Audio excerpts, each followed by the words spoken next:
백남기 회장님이 필사적으로 서울대 병원에서 중환자실에 필사적으로 싸우고 계시기 때문에, 생명을 유지하고 계시기 때문에, 버텨주고 계시기 때문에 지금 이 백남기 국가폭력 사건이 세월호와 옥시 정도의 이슈로 국회에서 청문회를 해야 된다 할 정도로 의원들이 나서서, 야삼당이 나서서 청문회를 해야 된다고 할 정도로 그런 상황이 된 것입니다. 가족들도 마찬가지십니다. 그야말로 241일 동안 버티고 계신 백남기 회장님과 그 가족분들 때문에 이 국가폭력 사건이 지금의 상황, 어느 정도 이 문제 해결해 볼 수 있겠다라고 할 정도의 상황까지 왔다고 생각이 됩니다. 그래서 박근혜 정부가 스스로 나는 독재 권력이다 라고 선언한 것이 저는 2015년 11월 14일이다 생각하고 있습니다. 그래서 박근혜 정부 스스로 사과하거나 병문안하거나 검찰 조사하거나 책임자 처벌하는 일이 절대 없다 생각합니다.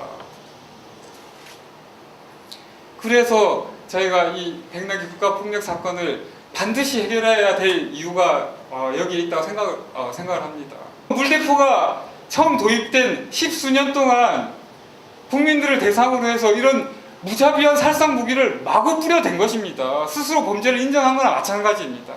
그래도 너무나 뻔뻔하고 너무나 떳떳하게 그런 얘기를 하고 있습니다. 그야말로 정말 영치, 비상식, 비정상 이런 것으로 얘기할 수 없을 정도로 정말 폐악한 정부입니다.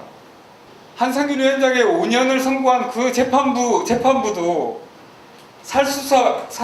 경찰의 살수차 운용 지침은 명백한 위반이다. 그럼에도 불구하고 국무총리는 이 1심 판결에 대한 생각이 어떠냐라는 대정부 질의의 내용에서 1심의 결과이기 때문에 더 분석해봐야 된다 이렇게 하고 있습니다. 민주정부가 아니지만 최소한의 법적 조치는 해야 된다 생각했기 때문에 작년도 11월 18일 날 이것이 경찰의 명백한 국가폭력이었기 때문에 서울경찰청장, 현장 지휘관, 살수경찰 2명 살인미수로 고발했습니다. 실제로는 이것이 검찰 수사로 법원 판결로 사법 처리되면 그냥 종료되는 것입니다. 청문회까지 굳이 요구하거나 청문회까지 갈 이유도 없는 그런 사건이었습니다.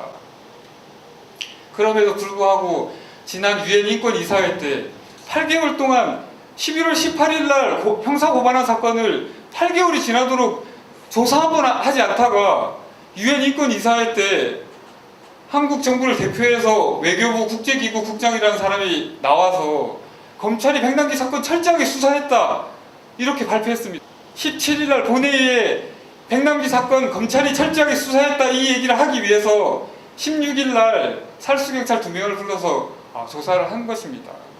저는 이 조사도 지금 이 상황이라면 제대로 될 리 만무하다 싶습니다.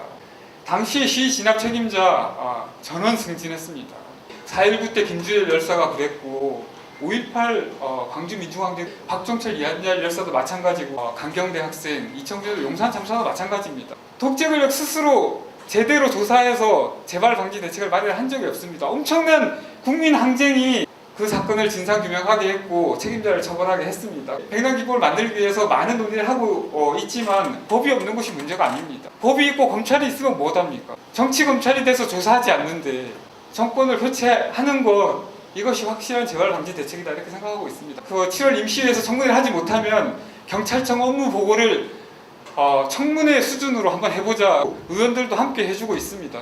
그러나 실제로 청문회가 가능할까 이것은 현재까지는 의문입니다. 7월 말까지 10만을 목표로 청문회 청원 서명 운동을 받고 있습니다. 이것을 대중운동으로 국회에서는 의원들이 적극적으로 청문회 요청하고 국민들은 청문회 청원 서명 운동을 대중운동으로 힘을 모아보자고 해서 지금 서명운동을 적극적으로 지금 하고 있는 상황이고요. 청문회를 반대하고 있는 새누리당을 어떻게 압박해볼까? 새누리당을 어떻게 나서게 해볼까?